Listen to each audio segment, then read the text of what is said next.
Welcome to The Savage Truth with Cicely Davis. I am your host, Cicely Davis. Welcome back. Welcome back to The Savage Truth. I am your excited host, Cicely Davis. Thank you for joining me. So happy to be with you once again. You know, America is great. Our systems are great. Our history, our heroes, our people, our land is great. And I am happy and grateful to be born in this great land, this US of A. Undoubtedly, you've read the title of the episode today, but there's lots and lots to talk about, so let's just get to it. Please like, subscribe, share, and leave a positive review on Apple Podcasts, Spotify, and YouTube, and thank you for your viewership. We actually had someone from Australia tuning in last week, I noticed, so it's a pleasure. It's truly a pleasure, and I'm truly humbled and grateful to have such a reach. Okay, so last week, I was able to put out 2 episodes. Really grateful for that, and a lot has happened since then. Many of us, of course, watched last week the town halls of Nikki Haley, Ron DeSantis, and former President Donald Trump debates last week, battling for that second place trophy. DeSantis and Haley, by the way. Christie, woohoo, dropped out of the race, hence you seeing the fireworks behind me. Christie dropped out of the race prior to the Iowa caucus, and Vivek Ramaswamy, though a valiant effort, suspended his campaign, pulling in less than 8% of the vote, but quickly hopped on the Trump train with a VIP seat, endorsing him and asking his supporters to forward their bid and loyalty towards the former president. And to repeat the title of this episode, I think it's necessary to repeat that indeed, Donald J. Trump is, without a doubt, the presumptive Republican nominee. Yes. It's early, only days after the Iowa caucuses, but we must face some facts, folks. We just have to get savagely truthful about that. Donald J. Trump is so far out ahead of his opponents that there is truly no plausible way for them to win. Now, this is not to make anyone angry or to squirm, as I am well aware, I assure you, I am well aware that there are many of you viewers who were and still are fans and rooting for Haley and DeSantis. I fully understand that. Yes, New Hampshire is still at play, with Haley being favored to win big. Yes, DeSantis made a smart play after Iowa, heading straight to South Carolina after his silver medal win in Iowa. But the lead that Donald J. Trump has is so far leading that it's difficult to see a path to victory for the Republican nomination for Haley and DeSantis and on that ticket. As you know, Donald Trump broke 50%, with 51% winning 98 out of 99 counties, winning more votes than Ramaswamy, Haley, and DeSantis combined. None of the other candidates were able to break that 22% line of the vote. That is a more than significant lead for Trump in his primary. The call was made early with precise and correct predictions, and half an hour into the Iowa caucuses that Trump was the declared presumptive and projected winner. And that storyline only proved exact as the night continued and more of the county counts totaled in. I think I just made up a word. Is total the word? Anyhow, you understand me. This ruffled some feathers, of course, and some of the caucus speeches were still going on and needed to be pitched, meaning as the voters continued to show at their precincts, the candidate surrogates were making their last-ditch efforts to pull in those undecided and possible switch votes. But the entry polls were so heavily favored for Trump that there was simply no plausible challenger. There's been talk from the Haley and DeSantis camp that those early predictions and announcements on all the news outlets could have influenced the vote, and that as people were still waiting to hear from candidates and their surrogates, they were seeing and hearing from their phones and other outlets that the declaration of Trump's victory was inevitable. And the talk was then that had a deciding factor for those voters, thinking, oh, I might as well just vote for the winner since it's already been declared. Now, The voting started at 7 p.m., especially for those of us viewers at home, and by 7:33, half an hour into that declaration was made by all the news outlets. Other candidates were calling foul. Not that they would have won the night, but claiming that this may have shifted the margins of that victory. Would this have changed the trajectory of the contest?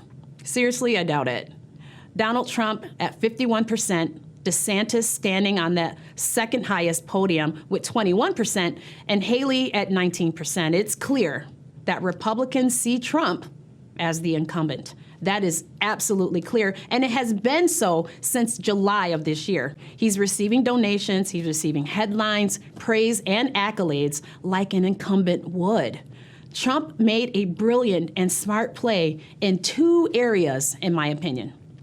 Number one, he continued to claim loudly, boldly, and without ceasing that he was indeed the 2020 presidential winner. He said it over and over and over and over and over and over, you get my drift, and over again at rallies and news conferences and interviews and town halls. No matter how many cases were brought against this man, no matter the public slander or the persecution, he made the claim. In fact, he said it all the louder. The more persecuted he was, the more he said it, the louder he said it. So much so that by the time of July of this year, of 2023, Trump had the majority Republican favor. This wasn't so much the case in January when it looked as if DeSantis could pull ahead of him to be a real challenger. But you see, I got on that Trump train in 2015 and have been a VIP passenger ever since. I got on that Trump train right away, okay? That being said, by exit polling, 70% of Iowa voters believed that he was the 2020 presidential election winner, period. So I'm in that category. I voted for Donald Trump twice.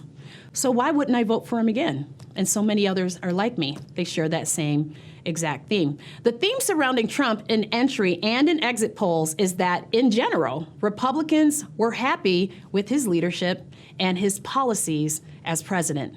He also has a large fan base with deep, deep, deep loyalty. People like him, and they trust him, and they truly believes that he cares for them. He is relatable, and he speaks to the people and to the heart. He speaks to their heart of what people actually care about and voice what they feel and fights tenaciously for them and for the country. He's a savage fighter. America First isn't just a slogan, it's a movement. It's a movement. Make America Great Again is a deep-seating belief of Americans, whether inner city or suburbs or rural or college educated or not, whether you punch a clock or own a business, Donald J. Trump cares about what we care about. That's what Dems just can't seem to wrap their minds around. They just can't quite seem to get that through their heads. Listen, I watched the media outlets on the other side of the aisle, and they spoke in heavily degrading language of evangelicals. That the white evangelicals in particular see Trump as a savior, as a demigod, and that they've replaced truth and scripture with Trump as their religion. Of course, this is not the case at all, but truth is a huge factor for the voters who support Trump, which is why the border and the economy are the number one and the number two issues for Americans across the board. The fact that Biden is running at 33% in approval ratings puts Donald Trump in a huge advantage. That advantage, of course, with his loyal base, but also in swing states like Michigan and Georgia. Now, make no mistake, I fully understand that anything can happen between now and November, which is why I say, more than ever, we need to, as Trump said in his oh so humble and eloquent unifying speech the other night, now is the time to come together. We need to run smart, Republicans, patriots, Americans. We need to stay focused on the win. Those who are never Trumpers need to decide that we just simply need a Republican president. to at least get our country and our military, our educational system, our economy, and our global positioning back.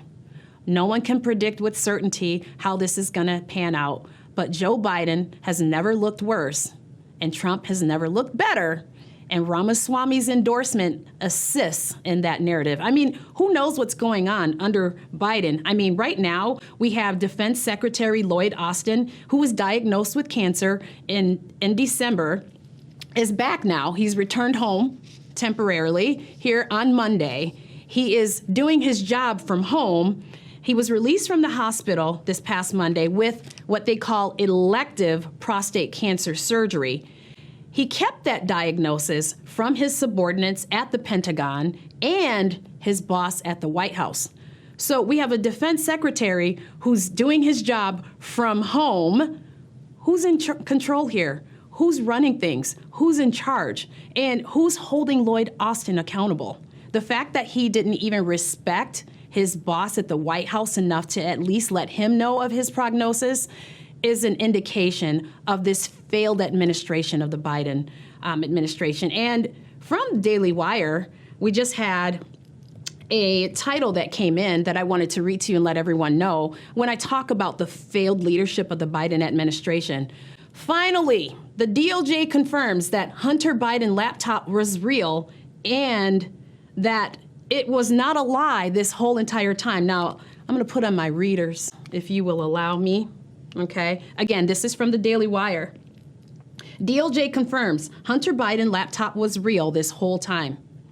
New filings on the ongoing case against President Joe Biden's embattled son confirmed that laptop tied to Hunter Biden was, in fact, his, and that the Justice Department actually knew about it. So, however small his support base is, Donald Trump will take it. America first messaging is good for everyone. It is good for all. Donald Trump didn't just make history in Iowa, he crushed history.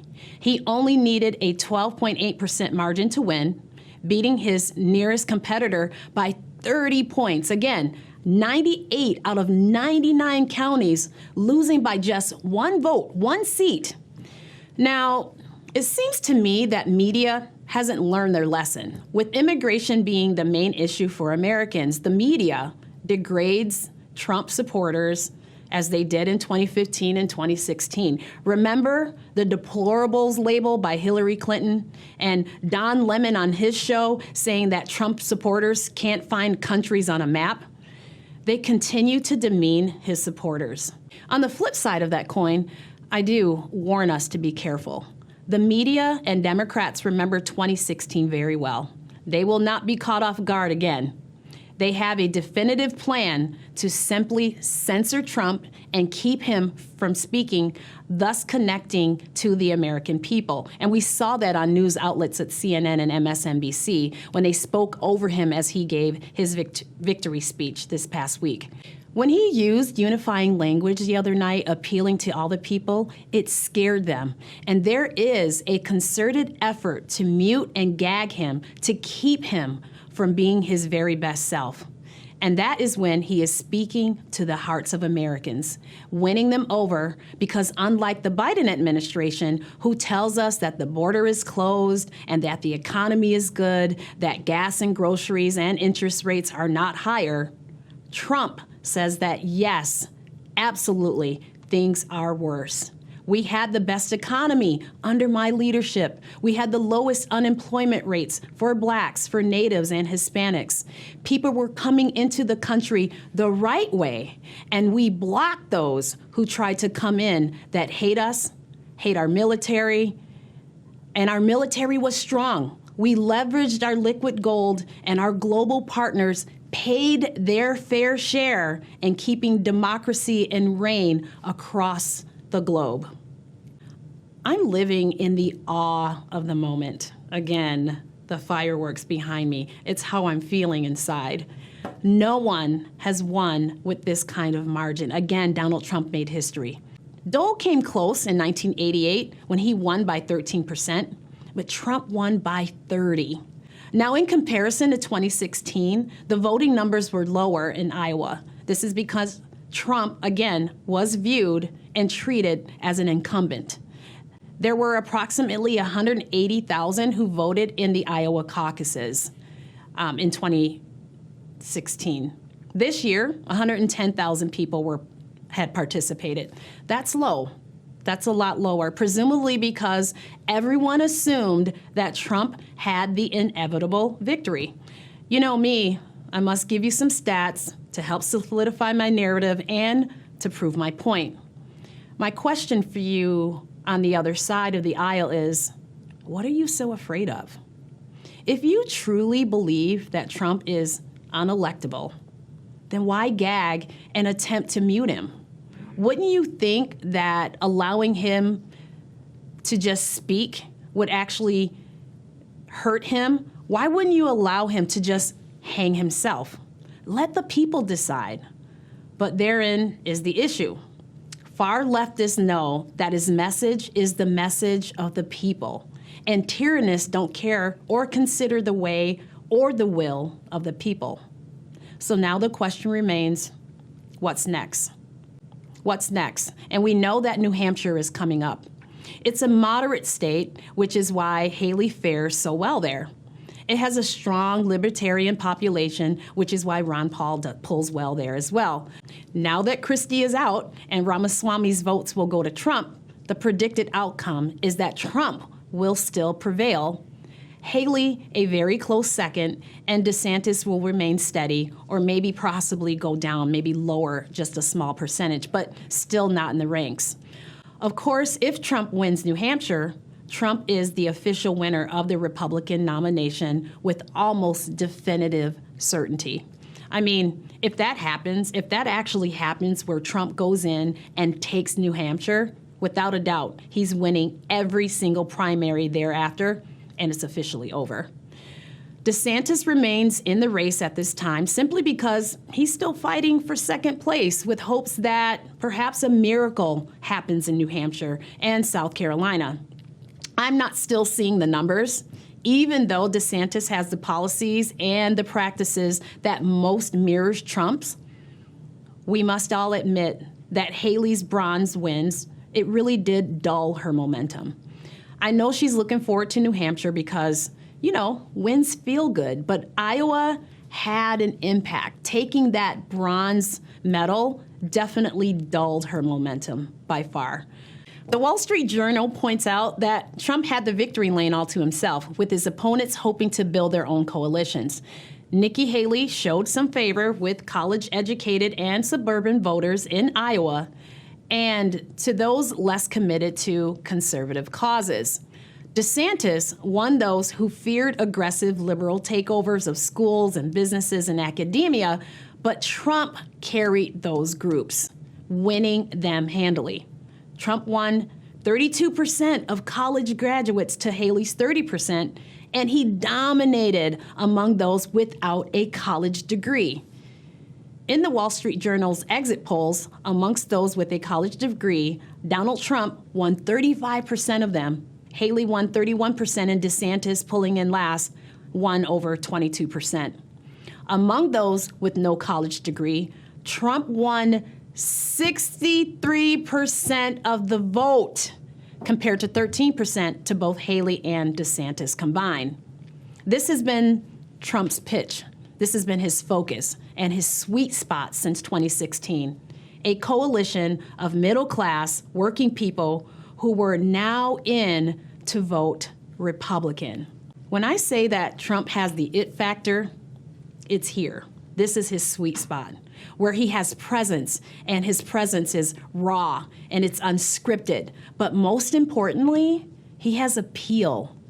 And though he is not middle class by any means, he truly resonates with blue-collar working people because he resonates with their values. And he values them, he praises them, and he appreciates them and their contribution to American life. This is why he won, and this is why he continues to win and is winning right now. So I think we're pretty safe to place our bets, folks. Stay tuned, it's politics. And like weather and emotions, it is subject to change. But I can at least let you know that I'm voting red. Trump red, that is. Now, relative not to the Iowa caucuses, but to Donald Trump, is Fulton County Attorney General Fani Willis, boo, who charged Trump with one count violation of the Georgia RICO Act, 3 counts of criminal solicitation, 6 counts of criminal conspiracy, 1 count of filing false documents, and 2 counts of making false statements. Trump pleaded not guilty to all counts, of course. House Judiciary Committee is investigating whether Fulton County DA Willis coordinated with January 6th committee. House Judiciary Committee Chairman Jim Jordan of Ohio and Representative Barry Loudermilk of Georgia are leading the probe after learning that Willis's office coordinated its investigative actions with the partisan Select Committee. The lawmakers say Willis asked the House Select Committee on January 6th to share evidence with her office. Willis is also taking heat for her inappropriate and alleged relationship with prosecutor in the Trump case. Willis has not denied the allegations that she hired an underqualified romantic partner, which both sides have argued could indeed tarnish the case. Court documents filed earlier this month say Fani Willis hired Special Prosecutor Nathan Wade, her alleged romantic partner, to prosecute Trump and benefited financially from the relationship in the form of lavish vacations the two went on, using funds his firm received for working the case. Willis has not confirmed or denied the claim, but suggested she and Wade are being scrutinized because they're black. Of course. Heard that before. In a speech on Sunday at a historic Atlanta church, the Georgia prosecutor said she was flawed and imperfect. Fani Willis is accused of having an improper relationship with an attorney she has called a great friend. She blamed the criticisms on race. It was the first time Willis, Fulton County's first black female district attorney, made any public comment, even hinting at the allegations, since they first appeared in a court filing. In the filing, lawyers for Michael Roman, one of the 19 co-defendants in the Georgia election interference case, accused Fani Willis of engaging in a personal romantic relationship with a lead prosecutor on the case. Roman asked the judge to dismiss his indictment, saying in the filings that Willis personally benefited from the relationship. He also said the judge should disqualify Willis from further prosecutions because she allegedly defrauded the public with an intentional failure to disclose her relationship. The lawyer alleged the special prosecutor hired by Willis's office, Nathan Wade, had a lack of relevant experience, but had been paid roughly $650,000 in legal fees since being appointed. And according to the court filing, Mr. Wade and Ms. Willis took lavish vacations together on cruises and to places like California and the Caribbean. Trump's attorney said in court on Friday that they are considering joining the complaint, as I believe he should. Now, the court filings against Fani Willis was filed on January 8th, to which he remained silent until this church appearance. Speaking at Big Bethel AME Church, she spoke on the challenges and triumphs serving as the county's first female attorney. Now, she didn't call out his name, but she did make sure to defend her appointment of Nathan Wade as a special prosecutor on the election interference case. She's recorded saying she made 3 appointments, paid them all, and only one, Wade, was attacked. Always the victim. At one point, Willis called the scrutiny unfair and racially motivated. The race card is always in play, and victimhood is a permanent status. Keep that in mind with the Black Monolith. The claim is that she has allegedly been flying and taking vacations on his dime, which he authorized, and it's taxpayers' money. Her interest should be in pursuing justice, not a romance. And if she would actually pursue justice, then this case would be canceled altogether. But I digress. The only one bringing scrutiny and shame is Fani Willis herself on her poor judgment, her alleged inappropriate relationship, and hiring who so many have claimed to be significantly underqualified. She has compromised herself and most prosecutors wouldn't go near this kind of scandal. In her pre-planned, racially charged speech, she implied that Wade was hired previously by a white Republican male and was paid twice the rate she is actually paying him herself. But Fannie, did the white Republican male sleep with Wade? That's a question I have. Did he sleep with Wade? Did he go on vacations with Wade? Did he go to Napa and Jamaica, etc. with Wade? And why haven't you denied any of the allegations of the relationship? I mean, we've seen the same thing with Claudine Gay. She did the exact same thing. Caught doing wrong? Racism. Holding me accountable? Racism. The real danger of DEI is that we will be putting people in positions that aren't qualified for. Not saying Willis wasn't qualified, not at all, I'm not saying that. But when called out for wrongdoing, the system is in place to deem it as a racist act. And although DEI is crumbling right now, thank God, we will still be reaping the repercussions of DEI and its fallout.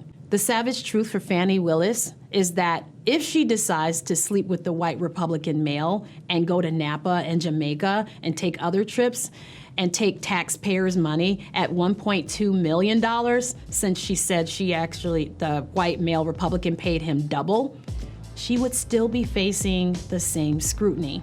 It's so absurd. And if any of this is true, she has undoubtedly crossed an ethical line, and she knows it. Never a dull moment, viewers. And with that, we'll wrap it up.